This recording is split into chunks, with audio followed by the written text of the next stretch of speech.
Hi everyone, this is Shelby from the OhSheep podcast. Welcome to episode 5. Yeah, I'm pretty sure it's episode 5. So, welcome, and if you're a new viewer, thanks for tuning in. I hope you go back and see our other episodes, and if you're a returning viewer, thanks for sticking with me in the new year. So yeah, the new year, I thought I was gonna film a couple days ago, but I made a hair appointment and I wanted to just wait until I got my hair cut because I knew I wanted to get it pretty dramatically cut. So here it is. It's like this really awesome short bob with lots of layering.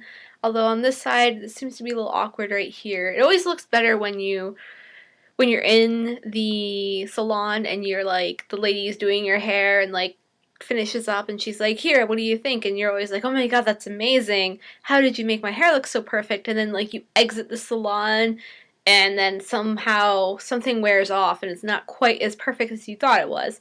But overall, I really like it, and it's really nice to just have short hair again. I had short hair for a while, but I haven't had my hair cut since August, and it had grown out pretty, like, just too much hair. Didn't want to deal with it anymore. I used to really like long hair, but now I'm just like, I can't handle it anymore. I can't bother with it. Split ends drive me nuts. So I'd rather just have short, really easy to style hair. I never style my hair. I usually, like, all my effort goes into my makeup or my clothes, and then, like, my hair's just like, did I remember to brush my hair this morning? Because I don't know. It will never look this good again, so I thought I would share with you guys my freshly styled hair, and so I can look good on film. Next week you'll probably see me and it'll probably just be like frizzy and unmanageable and horrible. But, you know, so you guys are some of the first people who actually get to see it. So, yeah, so jumping right in, we're going to do makeup first this week. I haven't been buying a lot of new makeup recently. They've been really cutting back my hours at work, so I have like no money, which is always fun. So I have a few things, and a few things from last week. So what I thought I would do is do like a compare and contrast of the bronzers and highlighters that I've been getting lately, because it's kind of like one of the new things I'm into. I'm trying to do this whole like contouring thing. I might be the last person on the planet to catch up with this trend because I was always afraid to try out bronzers on my pale skin, but I've found quite a few that I think work pretty well. So I'm just going to jump right into it. The ones that I've gotten this week, oh dear, what's going on behind here? I should not put this behind my laptop screen. Excuse me. Ah, there it is. Okay. So, what I got this week was, let me just start over. Okay. So, I've tried a few different brands of bronzers. The first one I ever got was this, Physicians Formula 4 Seasons bronzer. And I'm not sure if you can tell, but it's got like 4 different shades of bronzers in it. And it's supposed to be like bronzer shades for all year, like, the slightly paler ones are for the winter and spring, which are the top right here, and then the darker shades for like fall and summer, and which is a really nifty idea. So this is what kind of appealed to me in the when I first was trying out bronzers. And the problem is, oh god, it smells so good. Like, it smells really good and it's sparkly. It's got some sparkles to it. But the problem is, no matter what I did, like, at first I tried just the winter and spring shades, and I could not see anything on my skin. And I would, like, really dig in there and try to, like, work it on my face, and nothing was coming out. So I was like, okay, well, maybe I need the darker shades. So I tried the fall and summer shades down here at the bottom, and I tried like just one, and I tried mixing them together, and it still didn't show up on my skin. So maybe I'm not as pale as I thought I was. I thought about returning it, but again, I am really weird about returning cosmetics. I feel really bad about doing it, so I decided not to. And plus, I might just put it on my skin every once in a while because it smells really good. I don't know what they put into it, but it smells nice. So that was the first Physicians Formula bronzer I ever tried, and like I said, I'm not very impressed with it. But recently I saw that they had this other Physicians Formula bronzer, and I could not resist. So, and I wonder if anybody will be able to guess why. And it's the Physicians Formula cashmere one, and it comes in a cute little box like this. Let me open it up for you. So here's what the inside of it looks like, and I wonder why I was unable to resist the cashmere bronzer. I don't know. Maybe it was the shade.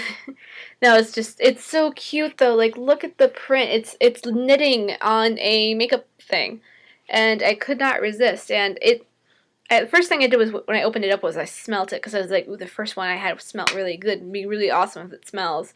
It has no scent really, but it's supposed to have cashmere extract in it to help smooth and like moisturize the skin. I don't really know about that. I've never heard of cashmere actually being used in that way, but it's a fun concept. I mean, it kind of makes sense because cashmere yarn is amazingly soft. Like, that stuff is amazing. If you've ever felt like real cashmere, it's like baby butts on your face. It's amazing. So I thought I'd give it a try. I was like, oh, it's probably just really gimmicky, and I probably won't get any color payoff. But I really liked the color payoff on this one. I didn't have to like dig into it very much, and it was just a nice, subtle bronzer. Like, it showed up, but it wasn't like brown spot on my face. So it's really blendable. It's really nice, and it comes in this really cute packaging. And it does come with a brush if you're interested in using the brush. I haven't even opened it up back there. And so this is really nice. And then I also got, at the same time, another bronzer, because I was trying, like I said, I'm trying to find really good ones that I like. And I was looking around my Ulta, and they had the Lorac Tantalizer. And the full-size product was like $30-ish, and it's a bronzer highlighter duo. And I thought about it, I was like, I never tried Lorac products, but, you know, I've heard good things. So I was looking into it, and I'm just like, $30, I really can't afford it. And then I was like in the checkout line where they have like the last minute temptations in the checkout line at Ulta, and they had the travel size edition of the same thing. So here's, oh look, podcastception. But it just says Lorac Tantalizer Highlighter Matte Bronzer Duo. And like I said, it's a travel size, so it's about the size of my palm, and I have really small hands. And it just has a really cute combination of a pretty like dark-ish bronzer and a highlighter. It's like a goldish highlighter. So I didn't swatch it in the store, and it was like $14. It was slightly more expensive than the cashmere, the Physicians Formula $13 one. And I like looking at the highlighter. It's more like a pink champagne, I guess. It's not really gold. Depends on the lighting, I guess, but it's definitely a champagne, and the bronzer is more of like a chocolatey brown. So I tried this out a few times, and I like it. I do like it. I would probably never buy the full-size product again for $30. I don't know. It's hard for me to like get just a bronzer highlighter duo for $30. So I'm glad that I got this travel size one, and I can see where this would be really nice to like bring along with you when you're traveling, like going on an airplane or something like that. Or if you just want something in your purse, I highly recommend it. And I checked, and this one doesn't have any parabens or anything in it, but I was looking at some of the other products from by Lorac, like the Lorac Pro palette, and I was kind of disappointed because they have parabens in it, and the paraffin wax, candle wax in it, essentially, things that you don't want. I mean, they're not proven to necessarily do damage to you, but there's suspicions, and it's just like possibly carcinogenic. So I was disappointed because most high-end brands you can generally trust not to have these things in them. That's, you know, generally why they're more, because the products that they use and the ingredients they use instead of these harsh chemicals and preservatives are more expensive. But they had polyparaben and methylparaben and paraffin in it, and I was like, but you're expensive. So just be careful. If you don't care about that sort of thing, power to you. It's a personal choice with me. I definitely like my makeup without parabens and without paraffin and like mineral oil. Mineral oil is another thing you gotta look out for because like a lot of people are like, oh, mineral makeup is good for you. Mineral oil means petroleum based oil, like, you know, stuff like you make from gasoline and, you know, fossil fuels, and which may not necessarily be bad for your skin. I mean, Vaseline is good for you, but it's more of like a, you know, oil finding your way into its makeup. And on matter of principle, you know, I have a gas guzzling car, so I don't like to add to my carbon footprint, even if it's minuscule. So yes, anyway, Lorac is really good. And then I got also another Physicians Formula product I got this illuminating face powder because I wanted to try illuminators in both Physicians Formula because I do like the brand. So I got the Physicians Formula Light Bronze Pearl Powder Palette Mineral Growing Pearls. So it looks like this. It comes in a little compact. It's very, very shiny and sparkly. Let me take the cover up for you. Yeah, it wants to open up and spill the brush.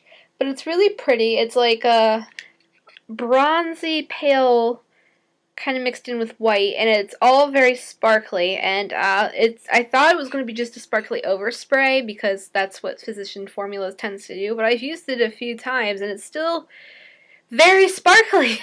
Like when you put it on your skin, like right up here, it's definitely got some major sparklage going on in there, a little bit more than the other highlighters that I've tried. So at first I was like, I don't know if I want that much glitter on my face, but I was like, sure I do. So I've used it a few times and I like it a lot. So I've used it in combination with the cashmere bronzer and really liked the results.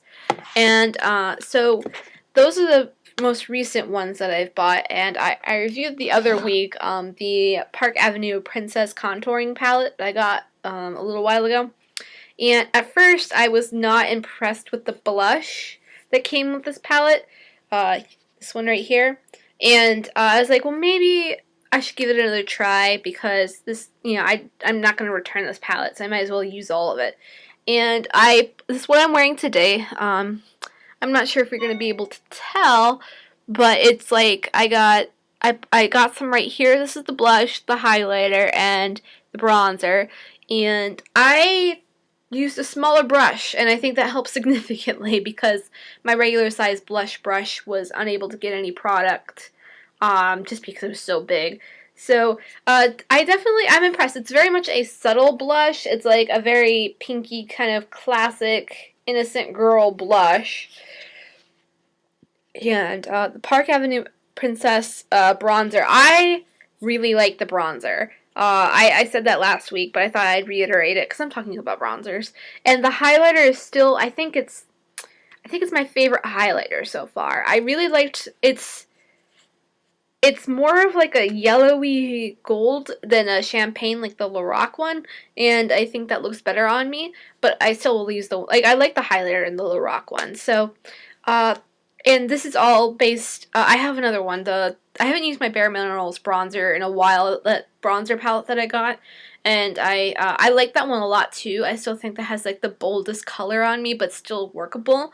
So I thought I would talk about what ones I like the best so far and what I think is, you know, what you should invest in. For the price point, I definitely highly recommend Physicians Formula Bronzer. It's like $13, $14 at Ulta. I was surprised it's actually a little bit more at CVS, so I would definitely get this at Ulta. I'm still waiting for the new Argan Oil line from Physicians Formula to come out in my Ulta store. And I just really want to try those bronzers and the blush because they look amazing. So I just have to keep waiting, I guess. But this is definitely, for the price, this is amazing. This is, you know, bang for your buck. Definitely a good bronzer. And it's, like, for all my knitting fans and my crafty people, I mean, how can you turn this down? I mean, it's like knitting in your makeup. It's amazing. So I like this a lot. And if I have to choose between the two higher end palettes that I've gotten for bronzers, I think I like the Bare Mineral ones a little better than this Park Avenue Princess palette, and only because I think it's a little bit bolder, it's a little bit more blendable. The Park Avenue Princess one I still like it. I'm still glad that I got it, but it wasn't as, I think I hyped it up too much in my mind. You know, you ever get something where, like, you're so excited for it, you just want it, and you get it, and it's like, oh, it's good. It's not what I thought it was going to be. So that's kind of how I feel about the Park Avenue Princess one, but I am very much impressed with Physicians Formula in terms of their makeup and their bronzers and their blushes, and I'll be getting more because it's an affordable brand. It's most of their products are organic to some extent, or all natural, and they don't have parabens or sulfates in their products, and they don't have paraffin wax or anything like that. A lot of their ingredients are, you know, things you can pronounce, which is lovely. So I definitely recommend that. And one other thing, before I move on to my craftier bits, I'm sorry, I'm putting this kind of like behind my...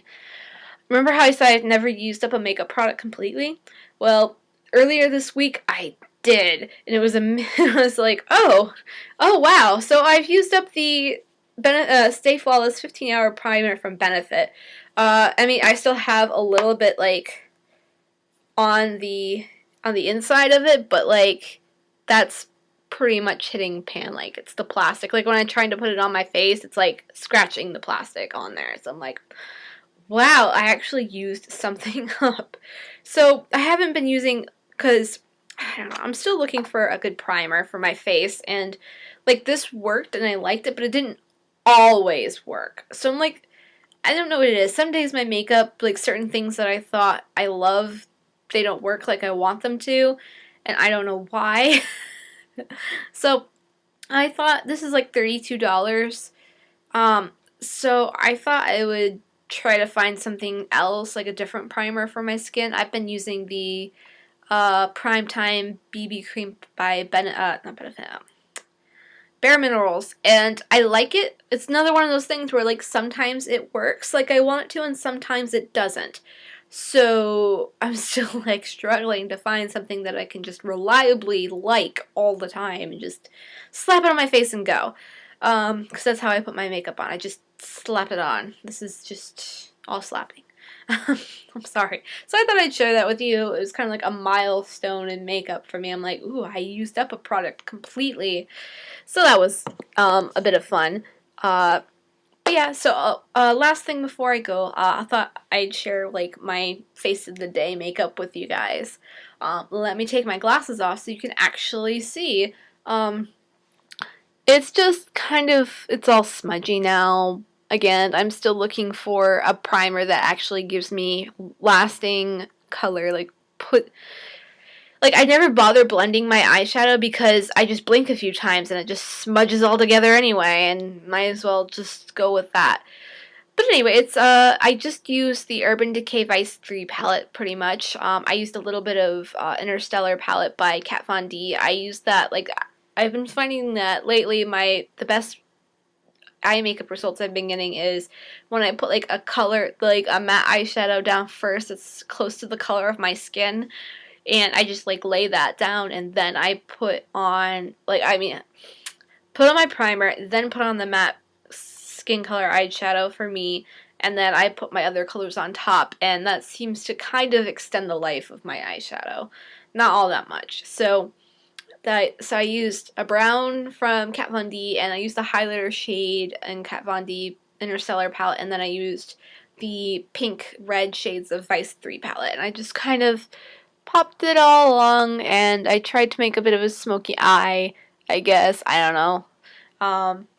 And it looked really good for about 2 seconds before it all creased and smudged, and the struggle is real. I'm wearing the OCC Lip Tar in Pretty Boy, and put a little too much on earlier today. Like, I had to really keep working it and working it. I did kind of an exaggerated lip shape up here because I kept like very carefully with the lip brush, and then all of a sudden, like, you know, jerk, and then I like cut out here. I'd be like, no. So I had to like keep like trying to cover up my mistakes.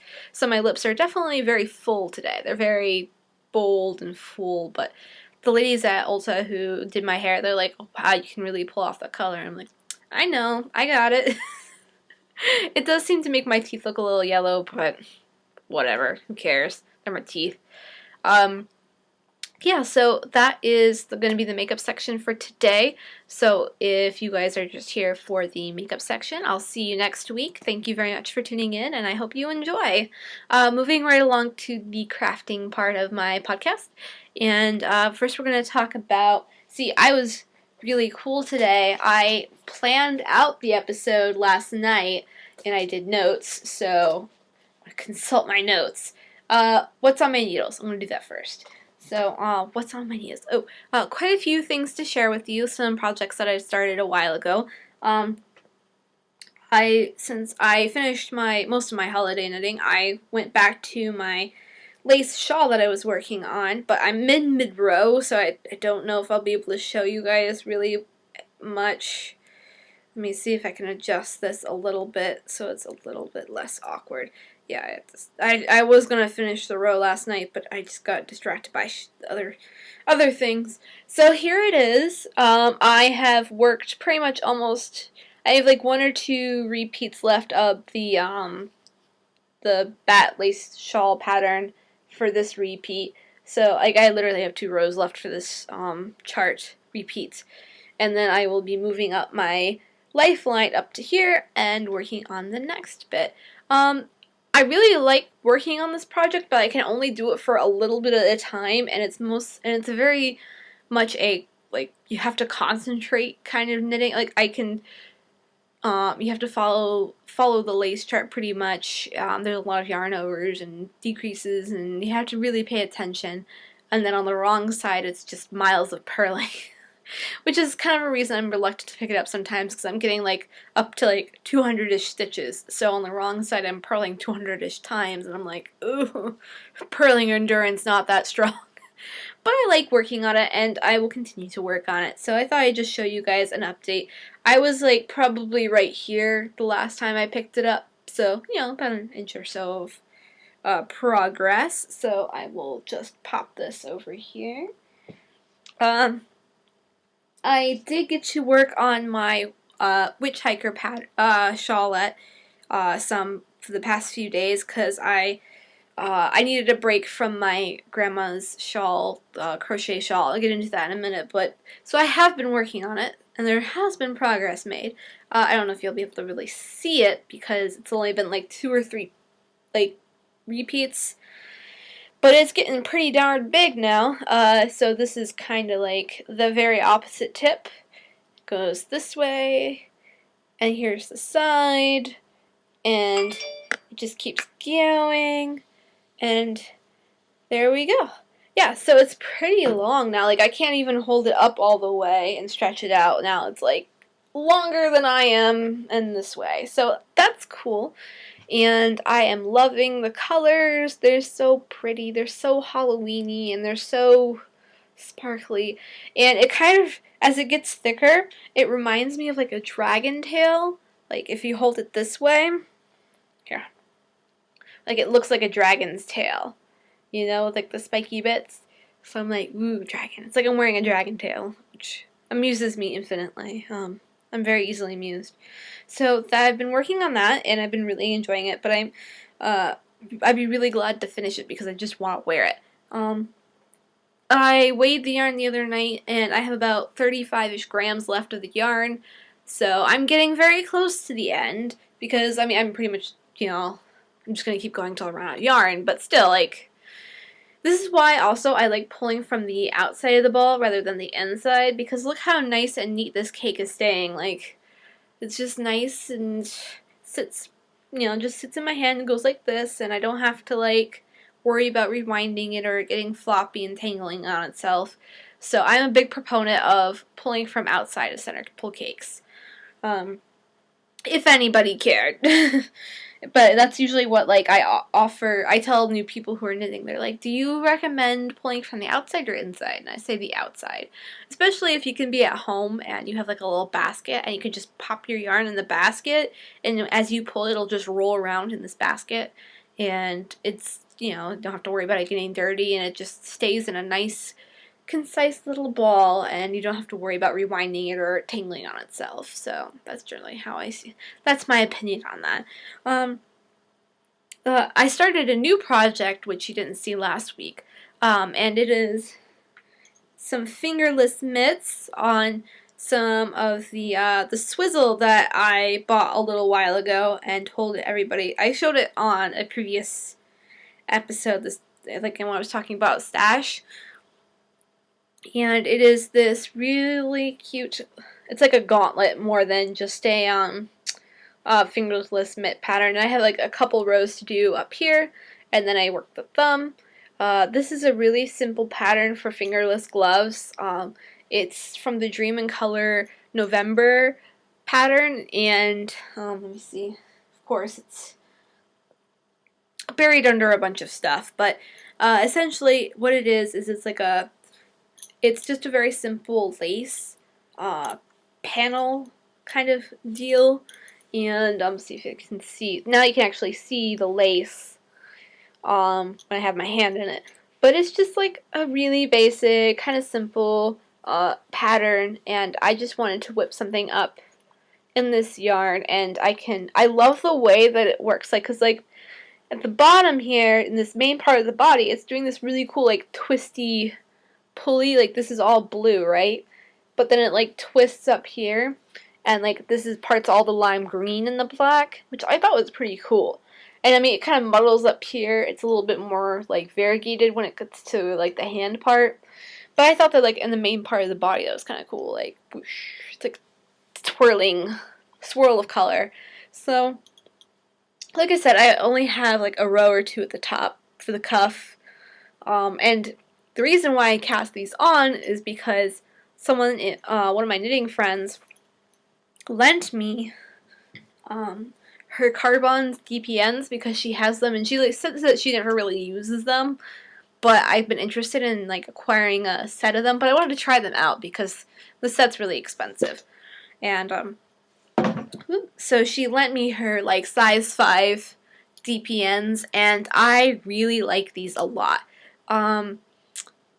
The body is really, it feels almost like slick, but not like metal slick. It's really hard to describe. But I love the pointed tips. Like, look how stabby these are. I love it. It's so sharp, and it makes working with the lace stitches and doing like knit two together and slip Ks, SSKs really quite easy. And the join, I was worried that this was going to be like snagging the yarn constantly, and it doesn't snag it at all. So I'm fairly impressed. So impressed that I ordered the deluxe interchangeable carbon set through my local yarn store, and I'm going to be using a gift certificate to pay for them mostly, but because they're $130 from my yarn store, and I'm like, but I've been looking to try a set of needles that, because I have a Knit Picks Harmony interchangeable set, and I like it, and I've used it for years, but lately I'm looking for needles that offer like no resistance to my knitting. Like, I just want to speed along, because when I have needles that are resistant to like me pulling the yarn off, it hurts my wrists faster, and I can't knit as much at one time. And who's got time to take breaks? No, I want to knit. So, I heard about these, and they're really cool, and I really do like the, it's like, they have some grip, but it's not the same as a nickel-plated needle or a wood needle. Like, the birch ones are slick because they're laminated, but I would say they're less grabby than, they're like, they'll hold onto your stitches, but they won't resist as you work. If that makes any sense. I'm sure there's plenty of people ranting and raving about these, and they also kind of make like a really cool sound when you like hit them together, and like when you're working, they had like the little click sound of metal, which I kind of like. It's kind of like one of those weird things that I enjoy. So I've been knitting these with them because this is 100% baby alpaca, so I figure if I'll enjoy knitting it with this yarn, other yarn should be easy and piece of cake, because it's like a 2-ply baby alpaca. And like, I thought that, you know, oh, the points were going to be a problem because I was going to constantly split the plies. I split the plies, but not as much as I thought I would. So that's nice. And so I wanted to cast those on and knit them up so I can give them back to my friend. And she gave me these really cool like little tube where you can store your DPNs, and like, let me see if I can hear, like, when you open it, it makes that sound, and that like infinitely amuses me. I'm sorry. Okay, serious knitter. I am an adult, believe it or not. So yeah, I'm almost done with these. I can knit one of these in like a day, maybe less than that if I'm really focused on it. So I'll finish the gloves and then eventually knit a matching hat for it, so I can have matching winter accessories, because that's always nice. So that is also on my needles, and in terms of crochet, lots of progress was made on my grandma's shawl, and then I had to stop for a little bit because this shawl is fighting me and giving me issues. So here we are. It's quite a good size now. Woo! I'm like leaning back awkwardly. But the problem is, according to the pattern, if you wanted to do it called for like 390 yards of a main color and 50 yards of a contrasting color, or 450 of a one color to make this shawl, and fingering weight with size like 5mm hook. I ran out of the main color, and I ran out on the very last row of the body of the shawl, which is disappointing because look at this beautiful yarn, right? I wanted to make it all this lovely, sparkly, starry night color, but I ran out of yarn, and I was very sad. It's like, but I wanted to make it in this all one color. So I acquired a contrasting color. My LYS doesn't carry a lot of fingering weight yarn for some reason, and so I didn't think to go down a size. I mean, it would have made sense to make like a lace border, but I went up a size. And I got this also very pretty storm gray sparkly DK weight yarn. It's only like a smidgen heavier than the fingering weight. And this is Louisa Harding yarn. I think I took out the tag. I don't know where it is. Oh, here it is. It's in my basket still, so I can give you the name. Louisa Harding Oriel yarn, and it's the price tag is covering up the fiber content, but it's baby alpaca and stellina. So it's really soft, it's really pretty, and I like the way that it pairs with the color of the yarn, and it comes in just like 50-gram cakes, or I mean not cakes, a 50-gram hank, so I'm not buying too much more yarn, but like it does look pretty with the blue, and I like that it's sparkly, so it'll still sparkle. And then the next problem I had is I was doing this row, and then I counted it, and I was like 2 or 3 stitches off. And I'm like, ugh, are you kidding? So I don't know what the problem is, because I counted the chain space row here, and I had the right amount of chain spaces and the right amount of double crochets, and like I was looking along, and it looks like I double crocheted into every chain space and every stitch. I don't know what the problem is, because the reason why I encountered this issue was when I was going on the first row of the lace pattern to set up. You do a double crochet, chain 2, skip 2 stitches, double crochet, and when I got to the center of the shawl, it didn't work out to where it should be. So I had to put it down for a couple days. I was like, I'll figure this out later, because it was really late at night when I was doing this, and I was like, but I just want to finish it, and I want to get to the exciting part of the lace border. The struggle is real, so I'll have to take a look at this, because her birthday is this month, so I've been kind of like justifying it to myself that it's Christmas/birthday present, but I don't know, I should just finish it. I don't know, maybe I'll just do a couple more rows just to give it a trim and then just not do the layout. Or I could go back to this row right here and just like fudge in a couple more stitches, because I want to make sure that I have the right setup for the lace. You know what I mean? So that's what's on my hook right now. And that's pretty much it for that. I can run on to spinning now, which I haven't done a lot of spinning, but I'm just going to show you, oh, no. I have yarn stash acquisitions to show you. I try to show a little bit of my stash each episode, so I'm not overwhelming everyone with oh, here's a giant mountain of yarn. Let me go through one by one and tell you what I have now. I just select the creme de la creme of my stash to show you guys, and that would be this lovely Halloween yarn that I got back in September from the Shenandoah Fiber Festival. And it is a fingering weight yarn, and it's orange and black, and with bronze stellina in it. And let me see if I can get a little closer. It's kind of orangey. It's looking a little yellow in the viewfinder, but it's definitely orange with short variations of black. And it's super soft and it's super squishy. Squish, squish, squish. And I got it on sale, so that's also nice. So I got 20% off because it was the last skein of it or something, and the lady just wanted to sell it. I was just like, let me take this off of your hands. I will make it into something beautiful.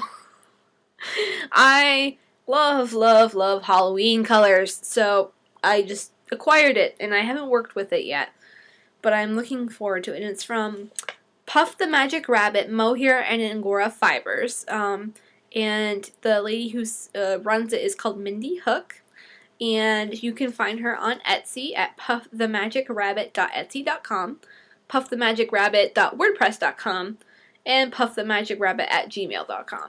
So, and this is just a fairy sock bronze, it's handwritten, I can't read it, all something Eve. I'm assuming it's all spirits Eve? That's what it looks like. So it's superwash merino, nylon, stellina, 75-20 and 5% blend, 100 grams, 438 yards, and the price says $25, but I got it 20% off, so it was just one of those, and it's really a hefty skein too, so I'm probably gonna make not a hitchhiker, but I bought the pattern booklet that came with the hitchhiker pattern, and there's some really simple shawls they're really good for showing off handmade hand-dyed yarn, so I'll probably make one of those at some point with this. If I ever just stop hugging it, it's so cute. And the other thing I got at that fiber festival that I haven't shown yet is it's different. It's a yarn I got for a project that I'm going to do eventually for my aunt. Eventually, she got a present for Christmas, but I don't know, maybe I'll give it to her for next Christmas. But it's this chocolate brown yarn with bronze sparkle in it. Well, it's more like goldy bronze sparkle in it. And it's looking kind of purple for me in the viewfinder. It's very much a chocolate purple. I mean, a chocolate purple. A chocolate brown. Oh, what kind of chocolate would be purple? And it's called the Flock Bransona's hand-dyed semi-solid sock yarn, 75% wool, 20% nylon, and 5% stellina, 435 yards, and it's in color chocolate, and it was $20, and the Flock here, I'll just hold it up to you guys, and you'll have to decipher it backwards. I'll probably write it down in my show notes, but it was just a really local, they're either Virginia-based or Maryland-based fiber dyers, and their stuff was really cute. And this is gonna be a hat for my aunt someday, because she really likes the chocolate brown, and it goes really well with her hair color. So, and it's really soft and squishy, and it's simple, but it's still very sparkly, and look how magical it looks when I'm rolling it in the light. Who wouldn't want sparkly chocolate? Believe it or not, I was not always obsessed with sparkly yarn. It just looks like I am. Most of my yarn does not sparkle, I assure you. So yes, that's moving on from stash acquisitions. I will talk about the benefits of working for a local yarn store is that when she gets free samples, she sometimes passes them on to me. She's like, here, have some of this.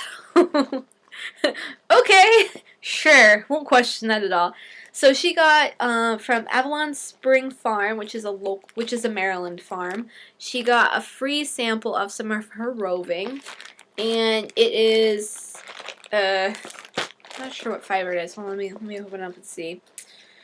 This is the lady who did the Skittles yarn that I showed last time, I think. And let's see. Okay, so it is.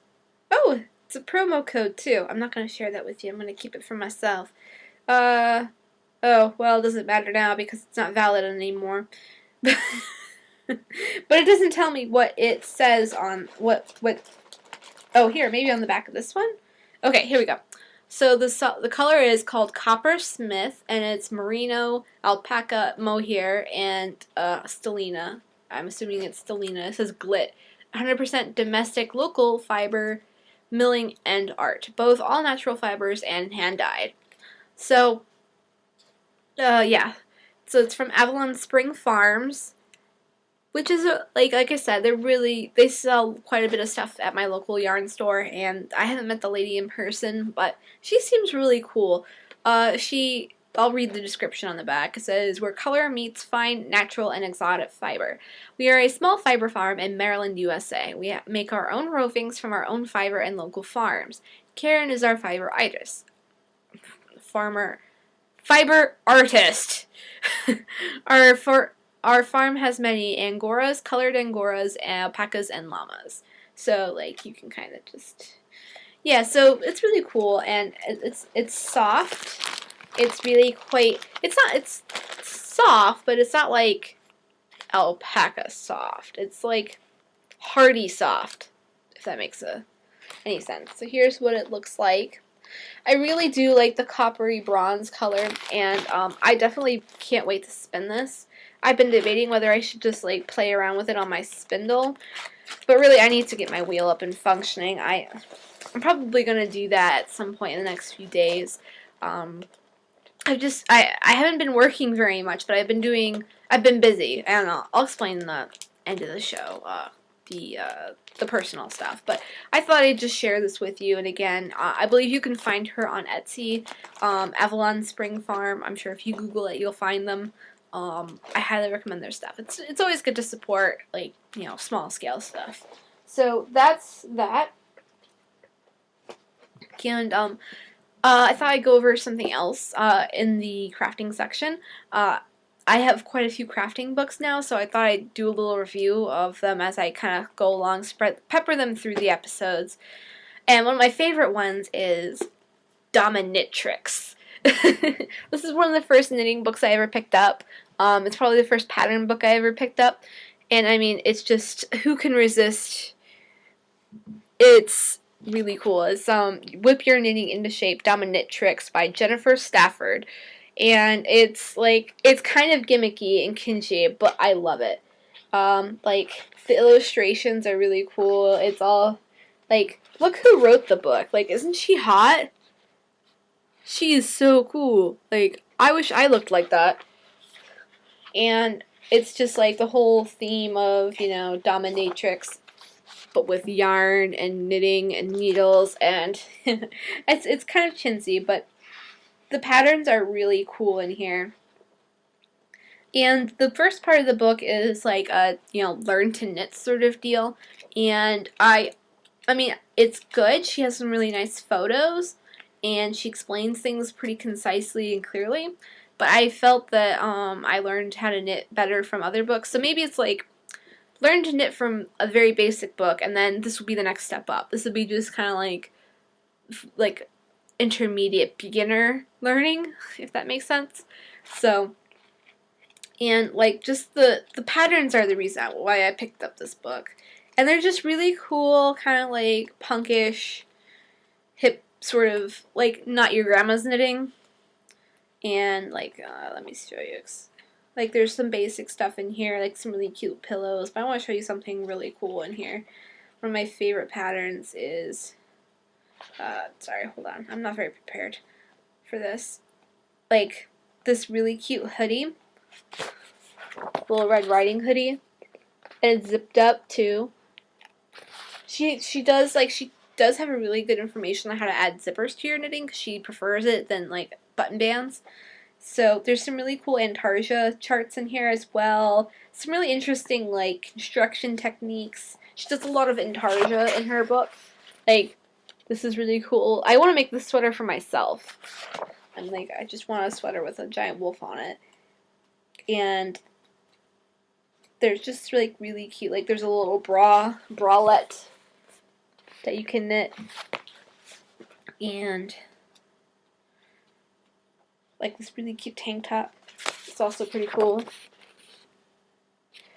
It's just, you know, it's good stuff for people like my age, because a lot of times, I mean, it's better than it used to be, I'm assuming, but like people still associate knitting with like either old ladies doing stuff or like old ladies doing stuff for babies, and I'm like, no, I want something like modern and kind of like, I don't mind older stuff. Like I still like some really cool lacy shawls, but I want to have something fun, you know? I mean, what could be more fun than, like, some of these are really cute. There's some really cool, like, jackets in here. Let me see. I'll show you a really good, like, this stuff is just really nice. Like, very modern. Very, so I highly recommend this. If not necessarily for like the learning part, like the beginning knitting, but like learning a few like really cool construction techniques, and the patterns are really nice. And it was $19.99 is the retail price, but I'm sure you can find it like used on Amazon or something. I support buying used books. So I believe I shall consult my notes.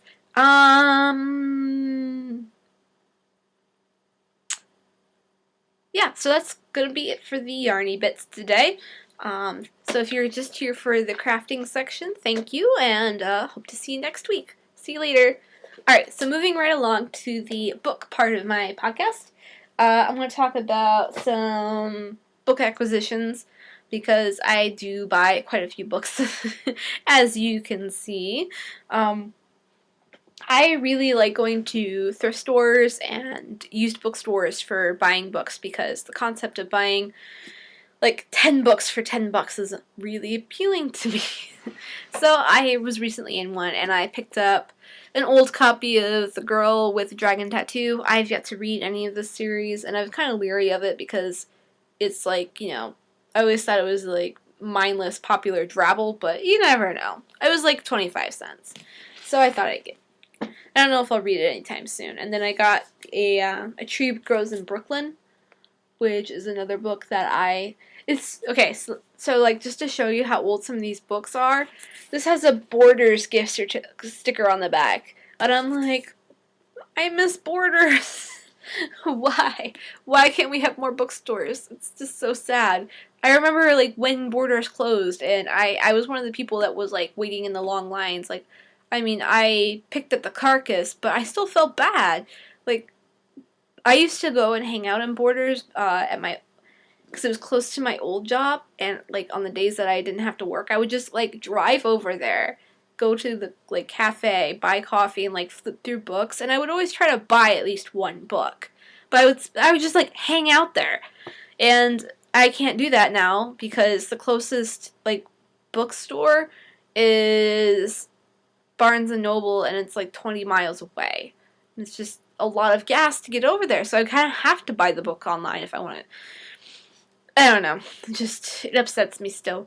But yeah, so I got this for like $1, two of these together. And I just dropped them on the floor. So that's that. But the more important bit is the book review. So I'm going to start with a fiction book first, and I'm going to be reviewing the first in the series, but I no longer own the book. I lent it to a friend and just let him keep it, I guess. It's the book Dune by Frank Herbert. This is Heretics of Dune. This is the second book in the series, but just pretend that this says just like Dune on it. Frank Herbert. There you go. There you go. Just pretend it doesn't say that. I'll be like waving this around. Imagine, if you will, this is actually the first book, just Dune by Frank Herbert.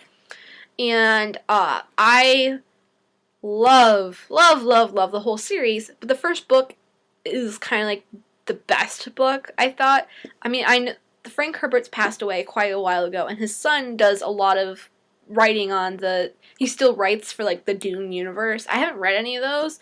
I've just read the 6 books that Frank Herbert wrote for the series, the initial series of Dune, and it is like, if Lord of the Rings is the best high fantasy I've ever read, this is the best sci-fi I've ever read. Like, they're right up. Like, if you like could compare and contrast them, they're on the same level of different genres. And the reason why I say this is because it's pretty heavy. Like, the pacing and the like thickness of the text is very heavy. It's definitely not something you sit down and just read like mind candy. It's meant to make you think, which is lovely. I like it when books make me think. And I highly recommend it to anyone who likes to like read a chapter and close the book for a second and just think about what's happened. Because like sometimes it seems like the story is slow and not a lot of things are happening, but what I think he does is that he effectively has several little pockets of things happening that are related, but you don't think they're related until they all tie together at the end, which is very difficult to write. Like, I couldn't imagine trying to write like that. But he does it really well. And so, if you don't know the basic plot behind Dune, it follows the story of this. It takes place, like, it's a space age book. Like, people fly, like, there are colonies of planets across galaxies, and it's been this way for thousands of years. Like, there's like hints in the mythos that life started on Earth and then space travel and everything, but like it's so far in the past and nobody thinks about it like that. Anyway, so the basis of it is there's an empire, and it's a galactic empire, and all these planets are ruled basically by different noble houses, and the thing that powers the empire is a substance called spice. And what spice does is it enables these certain beings to travel through space faster than the speed of light. So it makes transportation between planets possible. And spice can only be found on one planet, and that is called Dune. It's actually called Arrakis, but it's called Dune is like the nickname of the planet because it's a giant desert planet. And its spice is produced by these giant sandworms of Dune, which is pictured right here, and that's what enables space travel as they know it. Without it, the empire would collapse. So it's very, very important. And whoever controls the spice controls the empire. That's like kind of one of the things that runs through this novel is like the spice must flow, and also who controls the spice controls the empire. So it starts out with this young guy named Paul Atreides, and the House of Atreides is a fairly powerful house. They're a very like well-respected, honorable house, and they're granted by the Emperor to be the new house of the planet Dune. So it starts out that they move to the planet Dune, and Paul Atreides turns out to be like it's so hard to explain because there's so many different levels to the story. But he turns out to be like this messiah kind of character, foretold by this order of sisters called the Bene Gesserit. They're like a really powerful female order. It's like they're kind of religious, but they're kind of not. Like they don't have like gods or anything like that. They're just a powerful like sisterhood of women. It's really weird. You have to kind of read it. So they foretold that he would be like this great messiah that would lead empire to greatness and all this, and so that's kind of in the background. And what happens is in the first book, the House Atreides is Paul's father is betrayed and assassinated by this other house. Who I can't remember their name. They're like the despicable house. They used to run the planet. They used to run Dune, and they want to like control. They're very power hungry, so they take over and they kill Paul's father, and Paul and his mother like flee off into the desert of Dune to live with the Fremen of Dune, which are kind of like the natives of Dune. Well, they're not natives of Dune, but they're the people who live on Dune. They're like, Dune is their home.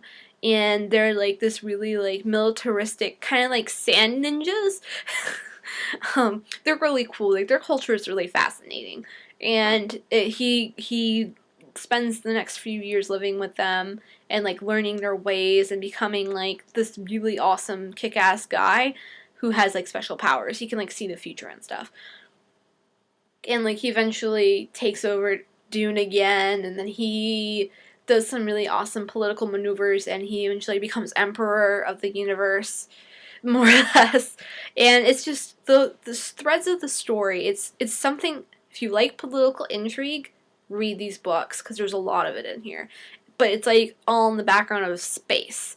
Like it's like a space opera, but with political intrigue and a bit of like weird sciencey magic. Like there's a lot of people with like special powers and crazy stuff like that. So it's got a little bit of everything in it, and the stories are complex. The characters are really like you think like the whole time in Dune that Paul is like this awesome like protagonist, like he's a really good guy, but he does a lot of questionable things over when he becomes emperor. Like why did he become emperor anyway?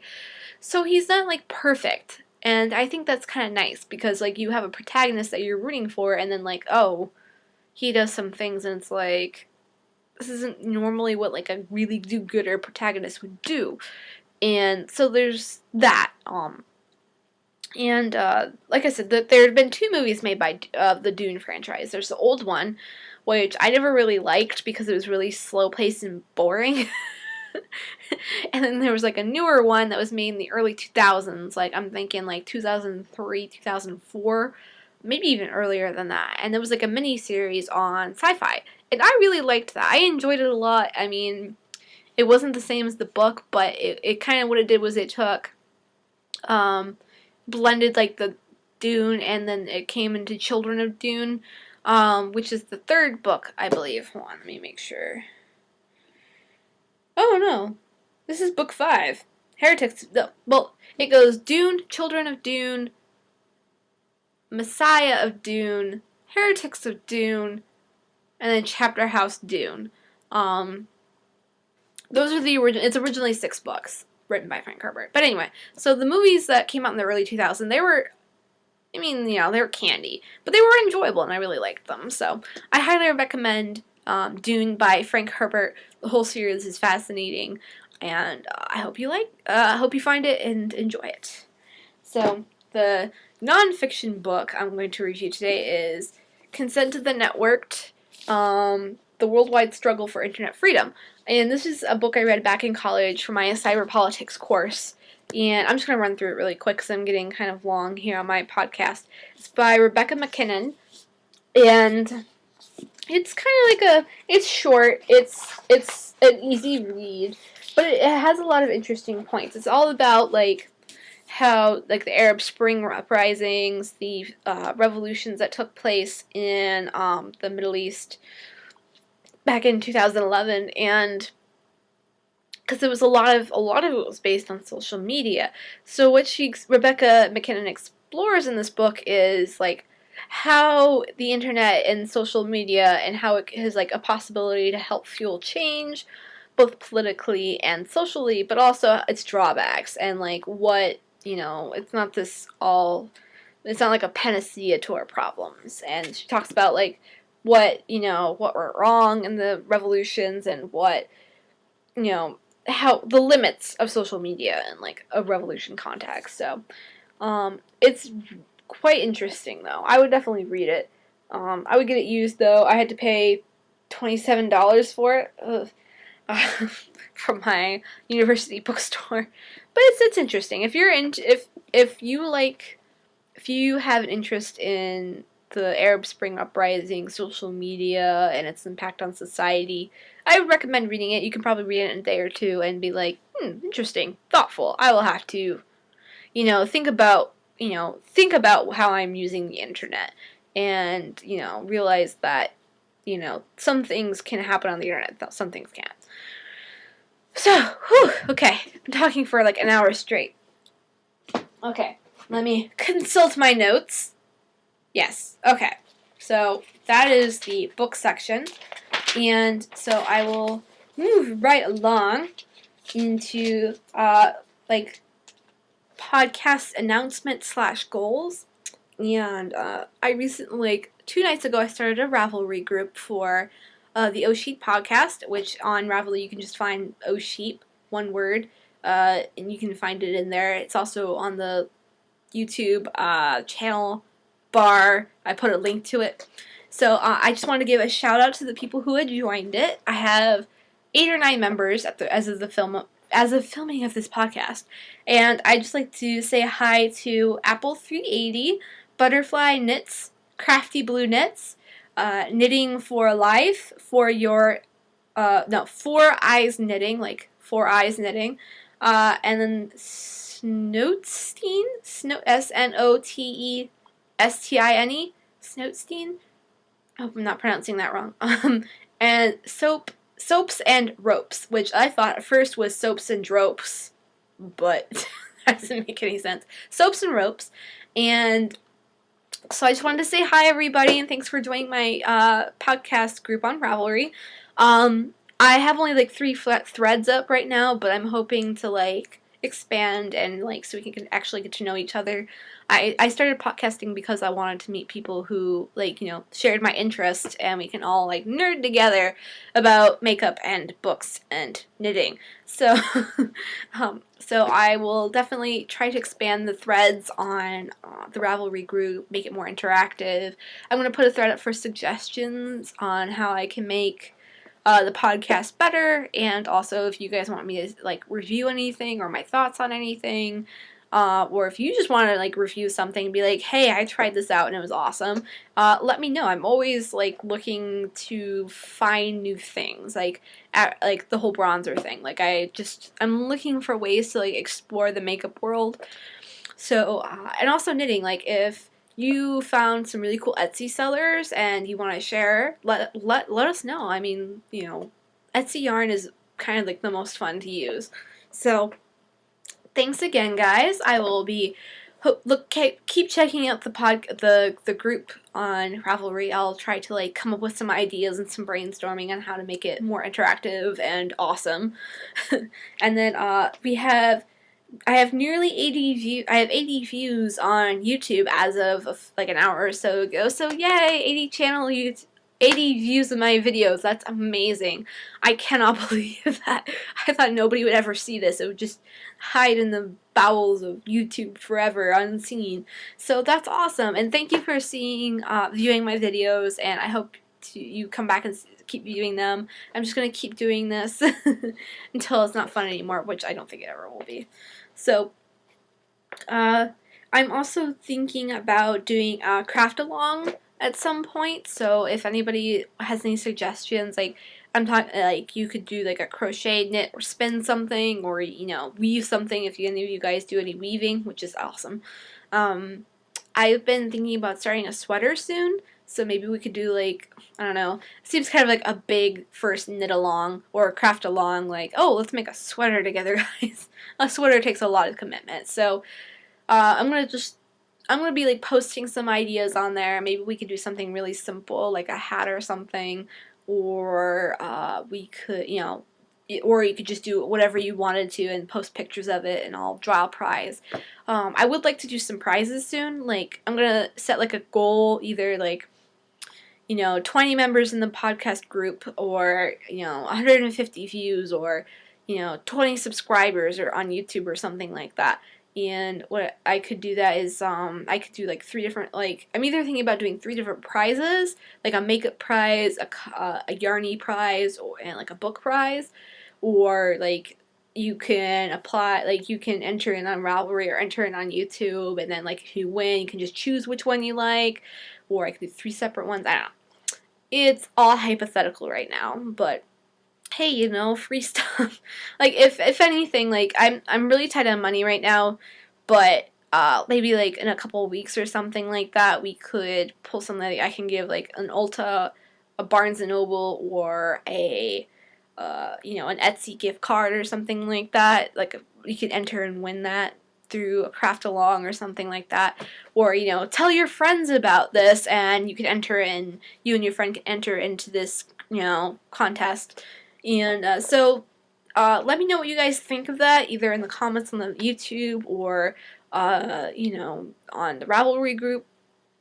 Oh, excuse me. Either way, I'm really excited. I just want to, like, I really want to get, like, build a little community for us to, like, interact and stuff. And anything else? Yeah, so that's pretty much it for that. Just I'll put a thread on the group for comments, concerns, and questions and suggestions on how I can make the podcast better. Like right now, I'm not sure how this lighting is. I'm still struggling with that.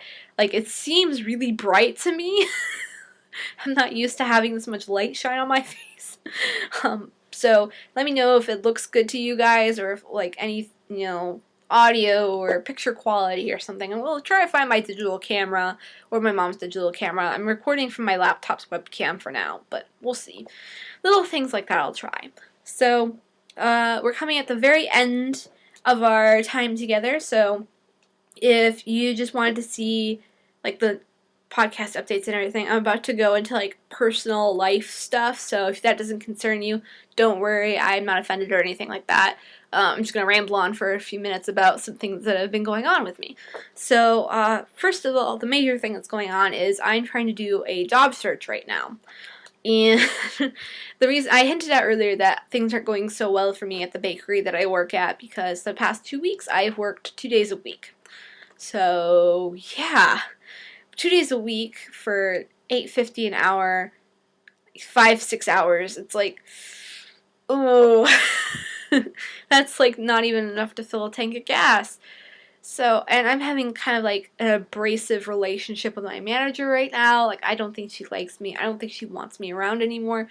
Or like she was trying to bully me into working night shifts, which is not something I can or want to do. Like, when I'm at my other job where I help at the yarn store, it's usually at night or in the evenings when I teach classes. So I want to be available for that because she pays me more and also I like it better. And even then, like I don't want to get back into a schedule like I was when I worked at a restaurant where I was like open, close, open, close, open, close, and I was just exhausted all the time. I've been really weird with my sleep. I like just gotten into like a good sleep cycle, and then all this time off has wonked me up again. So I'm trying to explain to her like everybody has their availability, right? And I mean, generally speaking, you should respect it. And the reason she says that this is happening is because we have 2 new people coming on, and they can only work during the day or in the morning. And I'm like, this is bull, because I know that they can work more, and also they're new. Like, I've been there for a while, don't I get a little bit of precedent, a little bit of what's the word? Seniority, like a little bit, like, you know, that's usually how it works in most places. So, I've decided that I should look for a new job, and not just like a retail job. I'm going to look for a real job, where I, like in an office or a professional environment or something like that. Like, I think I've been looking for like administrative assistant positions, entry level, like really basic, like train me and I will learn sort of deals. And it's been okay. I've been lots of callbacks. I've been on an interview or two.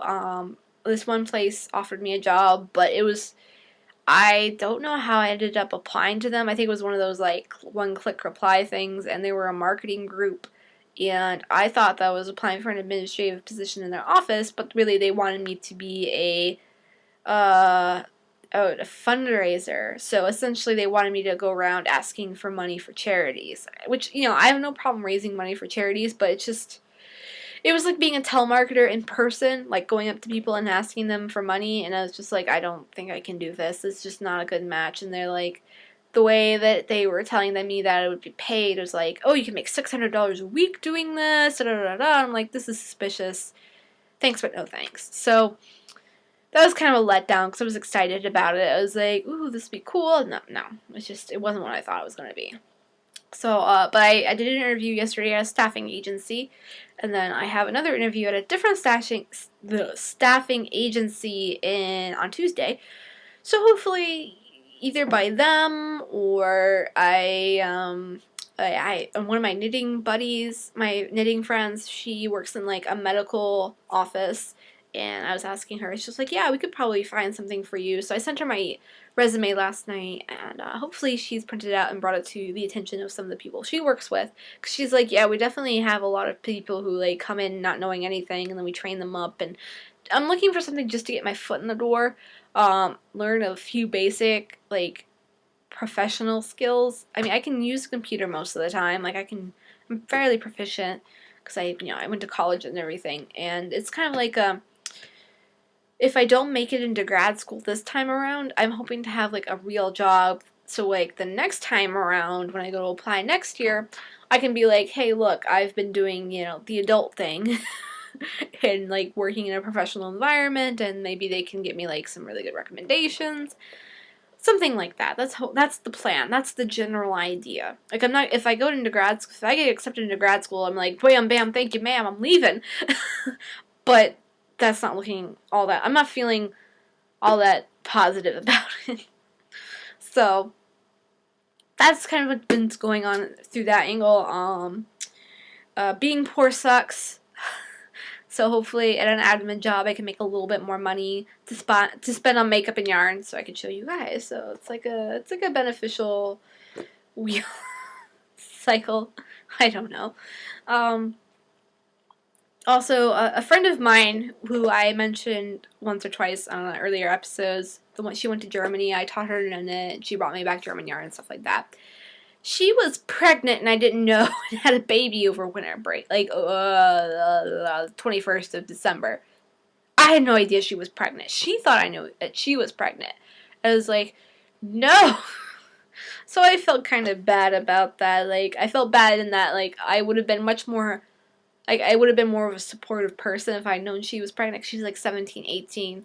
And, like, I mean, I would have been more there for her, because like I said, she's somebody I trained at my old job, and like we have like, she's like, you are my mentor, and I'm like, yes, awesome. And like I wanted to be there for her, but like she has a baby now, and that's crazy. I mean, like, it's I asked her, I was like, well, how do you feel about this? Because like I don't want to be like one of those people where it's like, oh my god, a baby is the end of your life. Like, having a baby when you're young is not a bad thing. Like, I don't want to like give people that impression.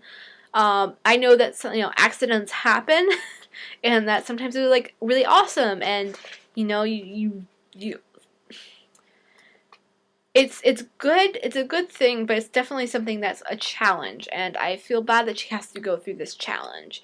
But she's pretty lucky. She has an aunt who has offered to help her raise her baby while she's going to college and stuff like that, which is pretty awesome. She's very lucky in that manner, and she knows it too. She's like, I wouldn't, because she's already been accepted to college and everything, and I can't imagine trying to have a baby that young. I can't imagine having a baby right now, and I'm 23. Like, I have a cousin, who's like 25, 26, and she has a baby, and I'm like, how do you handle... I don't even know how to use tax... I don't know how to file taxes. How do people my age have babies? Like, I am not a put-together adult. Anyway, so that's kind of like a side thing. Yeah, so, I don't know, if I mentioned this the first time on my first episode, that my dad has recently been diagnosed with a form of cancer. It's a kind of lymphoma, and, he's going through treatment now, and, he's responding to treatment. It's on his skin right now, and it's the only place it is, so that's a good, like, the best of a bad situation. And his treatment is, like, he takes this medicine, and then he goes into, like, they call it the light box, where he just gets, like, a dose of, like, intense UV rays all over. It's, like, intensive tanning, and it's clearing up a lot of the spots on his skin where where the where the cancer is manifesting on his skin, except for this one area, like right here on the side of his head, and like he's having a few difficulties because on the one hand the medicine that he takes to make this treatment effective makes him incredibly nauseous. So when he's driving in, he threw the medicine up a couple times, and it renders like you can't go in and get the treatment after that because the medicine helps make helps the UV rays penetrate the skin, I guess, something like that. And so he feels nauseous constantly. He has to do this 3 days a week for about a year.